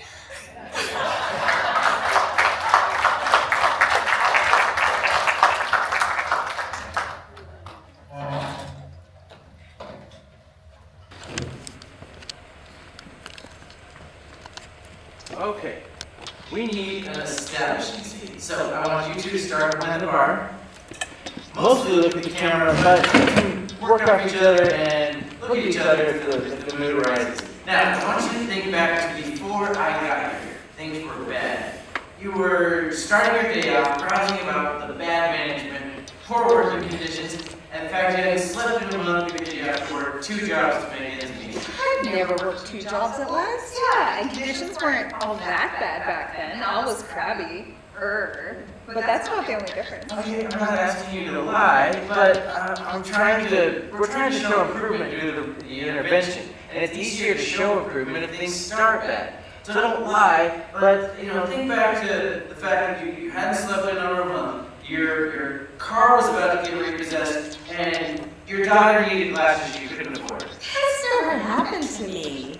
Okay, I'm not asking you to say that it did. I'm trying to motivate your characters. So, just pretend that it had happened and act as if you would and do the work you're doing now, okay? Okay, I'm gonna give this a try. You know, darling, this coffee is not as fresh as it could be if you would grind it every morning instead of 3 days before we use it. Well, excuse me, Willie. Just trying to do you a favor by grinding your coffee. Now, don't call an attitude with me, Miss Darlington. I'm sorry, Willie. I guess I'm not myself today. I must be tired from working a double shift at my other job. Feeling worried they're going to repossess my car because I'm late on my payments and feeling so guilty that I can't afford the new glasses that my daughter needs. What? I thought I heard that never happened. Are we still filming? Are you going to say cut? No, that's the old school days of film, but the camera's always rolling. But I thought I told you not to make stuff up. I'm not. Maybe it never happened to Willie, but it's happening to me. Oh, okay. Well, I guess keep working. Action. Wait. So you don't say cut anymore, we say action. Yeah. Well, sorry, this is a bad habit. Yeah, you know what? Enough of the woe is me and more of the management is crap. Oh, I was just getting started. I didn't even mention my worthless alcoholic husband yet. Is he drinking again? No, that son of a bitch died. Oh, that's true. Okay. Yeah, you know what? Let's just focus on the management's crap angle. Okay, here it goes again. Willie, yes, I ever noticed that Al? It's always a bit of my butt. Oh no, actually I hadn't. You know, I used to think he was living at mine, but then I realized it was all those years working on that and always looking around. That could explain it. Yeah, well, doesn't explain why. You're always looking at my butt. Oh, really? That's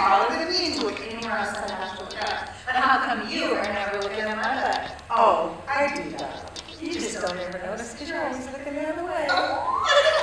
Yes, this is really good, guys. The audience needs us this kind of interaction. So keep it up. Oh, yeah. You don't do that anymore? Okay, No, really. I mean, you say something bad about the management here. Like what?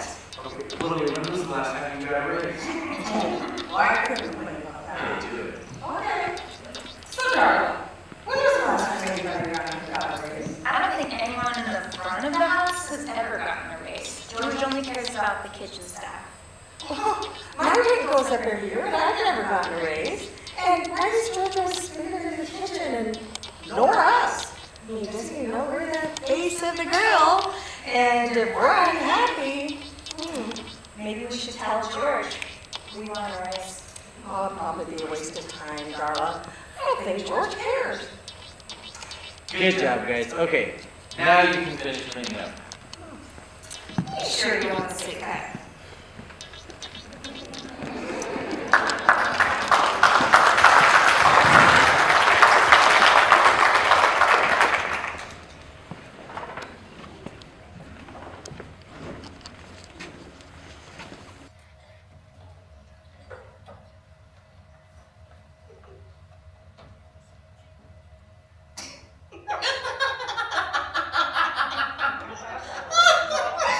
You know, Al's mustache doesn't really curl like that. He looks so villainous. He's supposed to look villainous. That's why he's holding a rope in his hand and there's railroad tracks in the background. He's fixing to tie somebody to those tracks.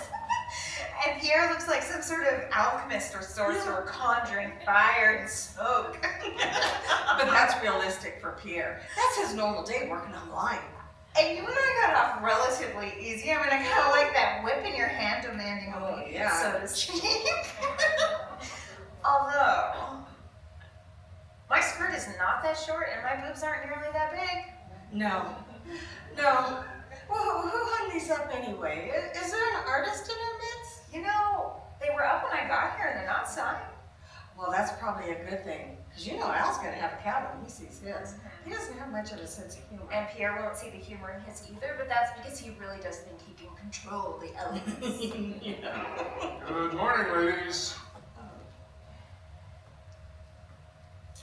Good morning, ladies. Well, why so deep in thought?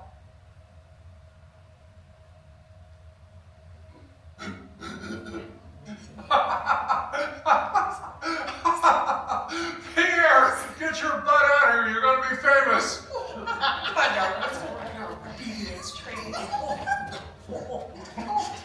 Savez-vous, c'est moi, tis I, Pierre Michaud, master of the elements, the wind and the fire. I think the artist has captured the real me. Don't get carried away, Pierre. It's just a cartoon. Oh, but she has given me a reason to be here. So what do you think about mine? I think yours is a picture of somebody that is expecting retribution from you. For me? Oh, I've never threatened to tie anybody to the railroad No, tracks. but you have thought about doing it to me before. But I am not afraid of you, Mr. Hal Silhouette. So if the artist isn't Pierre, maybe it's someone a little less fearless. Yeah, like a damsel in distress with tears running down her cheeks. Sandy? Yes, sir? Oh my God! Did you do this? I'm sorry, yes, it's just a hobby. I don't normally let anyone else see them. I didn't know you were an artist. I'm sorry. You make me look like Snidely Whiplash. I should have made you look so villainous. But I like Snidely Whiplash. He was my favorite comic hero.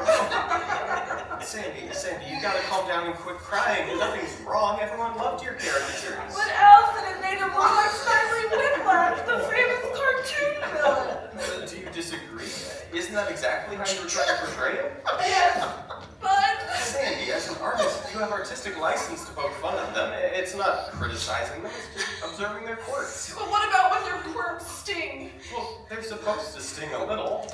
But did you notice how Al and Pierre were beaming with a sense of pride in their portrayals? It's a big compliment when you get them to smile at their stings. Maybe, but... No buts about it. Your work is good, Sandy. It's clear to the point and it's funny. Take ownership. You made both of them take notice, and they were glad that you did. Hey kids. Hey, Jason. Hi, Jason. Sandy, those drawings are cute as could be. Good work. Thank you, Jason. I was just talking with Al about them, and I think he's gonna make an offer to you. To me? Sandy, those really are top notch. I mean, do you obsess over them, or do they come naturally? The drawings come quickly, but probably only after I've obsessed over the person for a long time.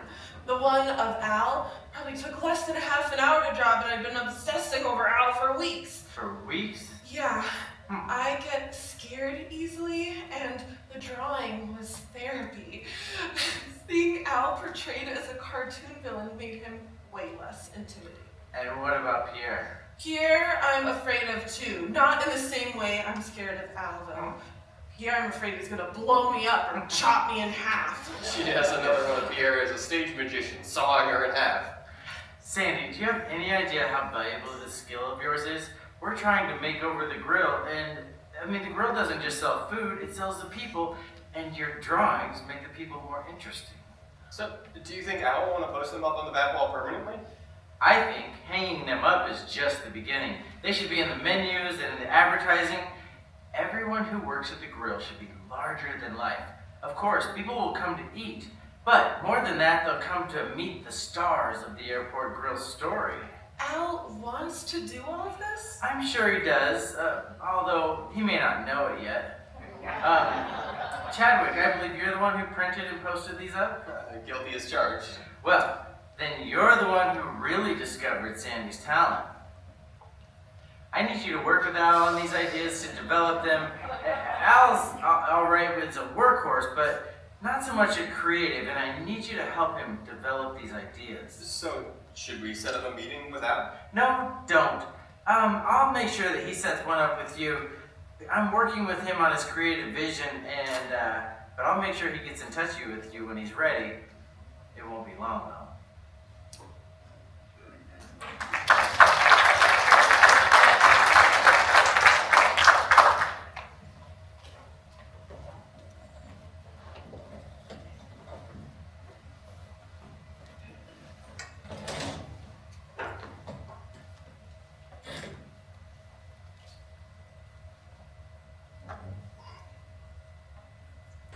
Well, thank you all for coming. We've been making a few changes here, so I thought that so we're all on the same page, I'd summarize. First, although I've been sort of running the place for some time, George has seen fit to make me general manager of the place. I'm taking that not just as a change in title, but a change in scope. So, quite simply what that means is now the clock stops here. We're producing a new menu, which we're planning to release next week. Now, before you panic over that, the changes are mostly cosmetic and that not many of the food items have changed. The things that they're changing is we're incorporating half a dozen of Sandy's cartoons into the menu, featuring several of our staff members. Our idea here is that we're going to emphasize the importance of our staff to what we do here, and the menu will show our customers how interesting and important each of you are. Now, regarding the limited number of food changes, the main change in our offerings is going to be the daily chef made entree.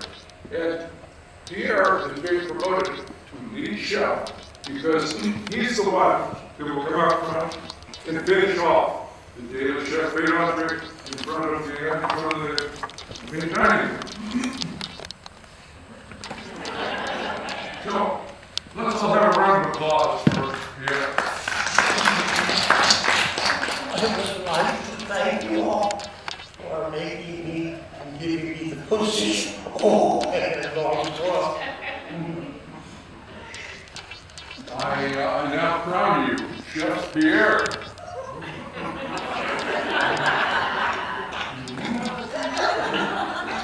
Now let's get everybody wonder what this means. I am still in charge of everything. Okay?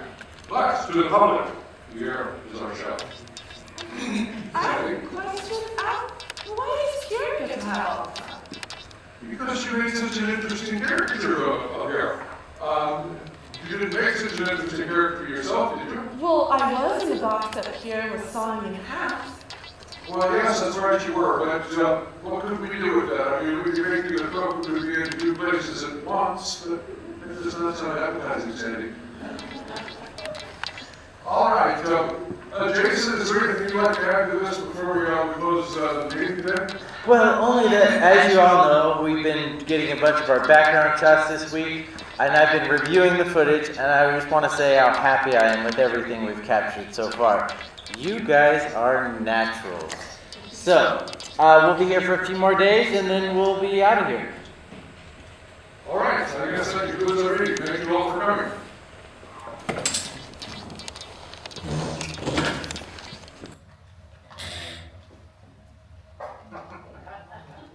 Al, that is a much better second meeting. I'm really impressed with the way you've stepped up into management now. Well, thank you, Jason. I feel like I'm beginning to hit my stride here. And I want to thank you for all you've done to make that possible, for the encouragement and the assistance. Thank you.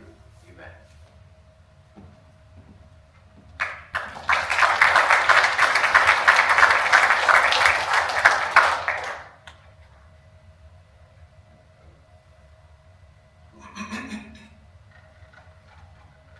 Now, Pierre, it's going to be a few days before your workstation is complete out in the main dining room. So we've set up this cart that you can practice your skills on. It's equipped very similar to what the main dining room your station there will be. I would like to point out regarding this daily chef-made entree, it's a great idea, and I'm fully on board with it. But I think you should know the idea came from Jason rather than from me. Jason thinks I should be the head chef. Well, Jason thinks you should be the lead chef. That means that you're up front and visible, but not in charge. That's still me. But Jason did point out a number of features that make you an ideal lead chef. Number one, you're French. Two, you've got an association with that Michelin star. And finally, you have complete confidence in yourself. He's got that right. Oh, I am happy to take the helm. Well, more like the bow than the helm, Pierre. I'm still at the helm steering the ship, but you're kind of up front, standing on the deck, kind of like Kate and Leo. Oh, like on the Titanic? Oh, yeah, like the Titanic. But I still cook up front. Well, sort of. They'll actually cook the food on the line, but you bring it up here, put it in your skillet, add some whiskey to it, and set it on fire. I'm good at that. Yeah, it will be a controlled burn, Pierre. More juggling than fire. Juggling? Yeah, tossing things in the air and catching them when they come down. Like knives. No, Pierre, definitely not knives. Crepes, flatbreads, maybe an occasional spatula. But no knives. But I'd still cook the food and put it on the plate. No, you cook the food and put it in the bed, and they'll take it in the back and put it on the plate. No. That is very anticlimactic. It is very important that the customer see the food is taken from the skillet, put on the plate, and served fresh. Well, Pierre, I'll have to give you that point. That's very good, Pierre. As I think about it, I believe we could have the servers bring the food out with the sides plated on them, and you could toss your creation onto the plate as they walk by. Yeah, we'll have to choreograph it, but that's an excellent idea, Pierre. I thank you for your confidence in moi. Well, you're welcome, Pierre. You deserve it.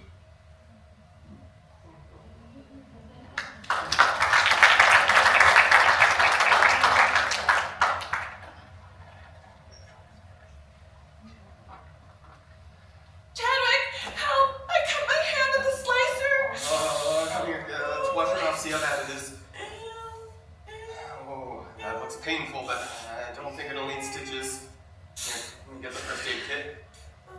Sure bleeds a lot, though. How'd you do it? Oh, I was slicing onions and got too close to the blade. Well, you should. Doesn't the slicer have a pusher attachment for that? Yeah, but I guess I was in a hurry. You should be careful with these hands. They're such nice hands, and you wouldn't want them getting covered in scars or put some pressure on that. Missing pieces. such neat work, Chadwick. It's almost like you've had training. You haven't even been to medical school yet. I grew up in a family of surgeons. I guess I picked up some skills by osmosis. And you have such a way with scientific language. What, you don't use osmosis on a daily basis? No. Hey, why are you still conscious? Don't you faint at the sight of blood? I should. I mean, I usually do. I don't know, I wasn't thinking about the blood, I was just thinking about you. And you needed help. And I couldn't help you if I fainted. And you weren't crying, wouldn't you normally be hysterical? You're right. I didn't think about the injury or the pain.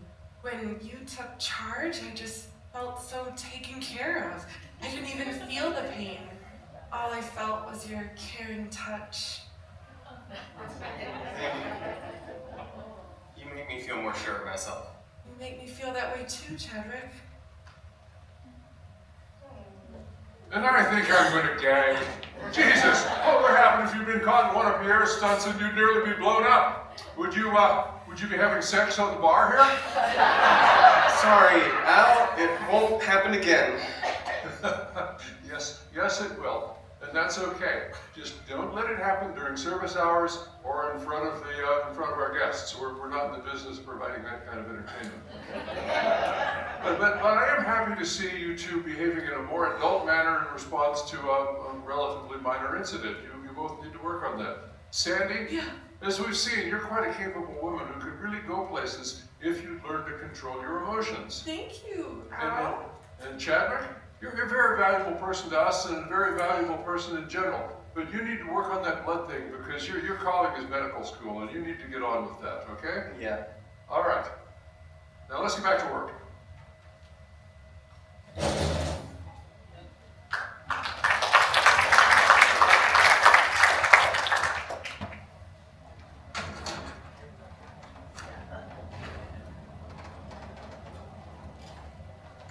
Well, Henry, I'm surprised to hear from you.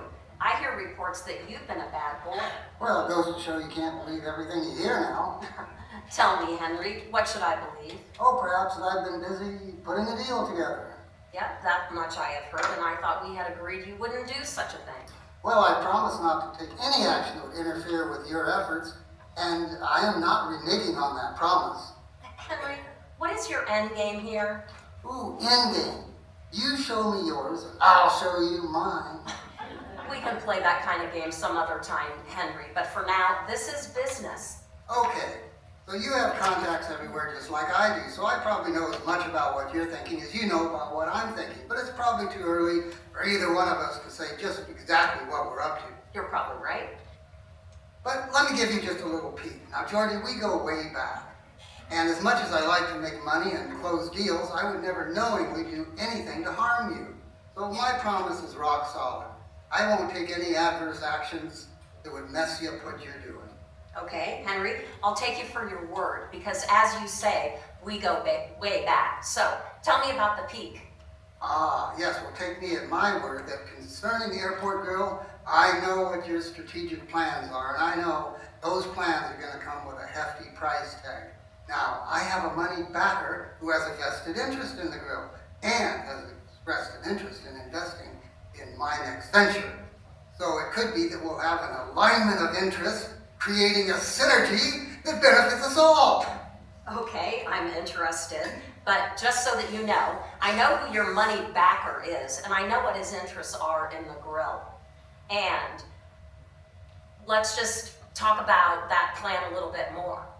Well, I think we should talk about that face to face. Now, I have a little scouting trip coming for looking at real estate in Bigford, Montana, and I hear there's a quaint little restaurant out there you might want to check out. Let's say we get together up there this weekend and talk things over more personally. Okay, maybe. Let me check my calendar just a minute. Yes, it's clear.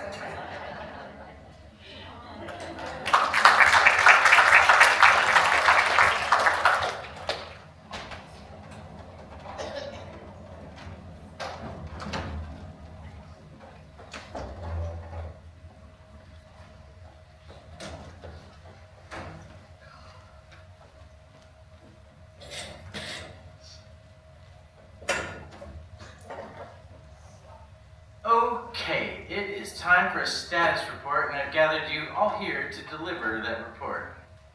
Al, this doesn't sound good. Well, give him a chance, Willie.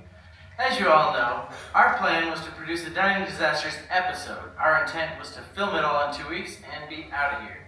But a few things interfered with that plan, including an explosion, an injury, and an offer to buy the grill.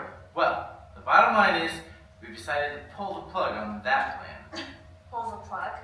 Well, yeah, I mean, we've decided not to make the rehab of the Airport Grill into a Dining Disasters segment. What? So all the work that we all put in, you're just gonna scrap it? No, not exactly. But I believe that Al can answer this better. Thank you, Jason.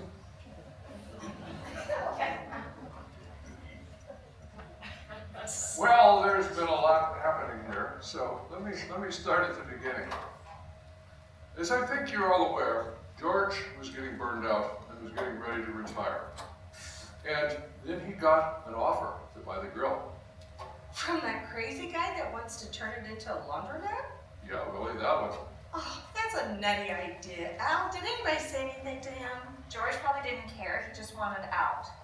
Oh my gosh, I can't believe that. I mean, he cared about us and this place. Well, at least he used to. Can I continue? Oh, yeah, sorry. Okay, I said George got an offer. I didn't say he took it. Oh, so he didn't sell the grill. I didn't say that either. You want to play 20 questions, Willie, or would you like me to tell the story? All right. H.P. Martindale made an offer to buy the grill, a formal offer.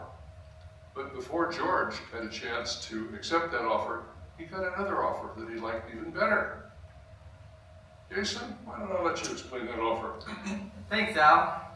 My company, Dining Disasters LLC, has been kicking around an idea for a while now. In particular, we were thinking about taking one restaurant with particular promise through a major transition and making a mini-series out of it.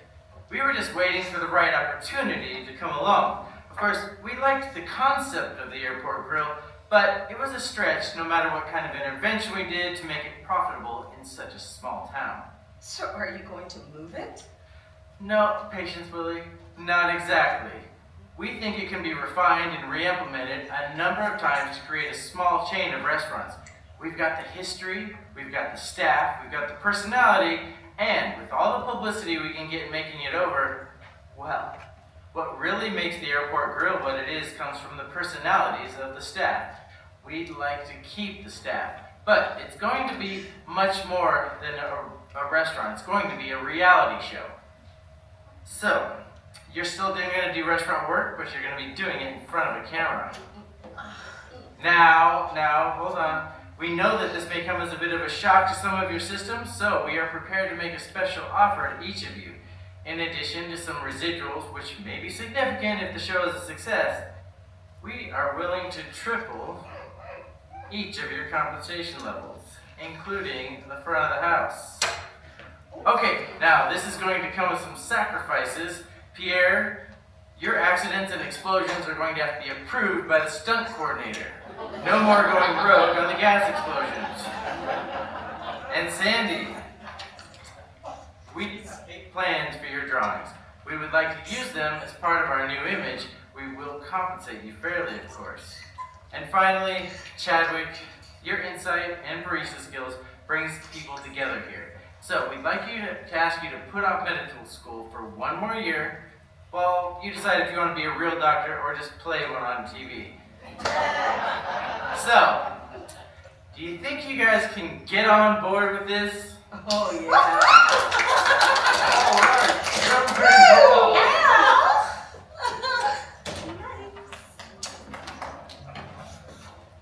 So, quite a day, huh? Quite a few weeks if you ask me. You know, I'm glad you're not going off to medical school in the fall. Me too. I still need some time to get over my reaction to blood. Yeah, that's good, but it's not quite what I was thinking. Oh? Well, working in a restaurant stressed me badly enough. Now, working in a restaurant on television? You're the reason I can do it, Chadwick. When I'm around you, I have a sense of confidence I don't have on my own. Well, and around you, I'm developing a sense of focus. Like when you cut yourself, I was able to focus on what needed to be done rather than my revulsion to blood. I think another year around you and I might be able to get over it. Yes, exactly. And another year with you, and I might finally have the confidence I've been lacking. But how does your dad feel about you taking a year off from medical school? Well, actually, it was his idea. What do you mean? Well, so I mentioned that my dad knew HB Martindale, but I didn't tell you the whole story. My dad and HB formed a partnership for what was the first big deal for both of them. It was a big success. It set HB up as a major developer, and it made my dad rich. So how did all of that play into this deal? Well, so my dad's been a major financial backer for HB Martindale. Apparently, HB and the execs at Dining Disasters have been talking about some kind of collaboration. I guess the relationship goes back a ways there. Anyway, they were looking for a backer for the new TV series, and HB got my dad interested, and by the time the conversation was over, there was a three-way partnership between my dad, HB Martindale, and Dining Disasters. And my dad was happy to have me as an insider to keep him apprised of what was happening with his money. And just like that, we're working together for another year. Oh, Chadwick. Another year working together, just like that. Sandy, Yes, Chadwick? you can call me Chad.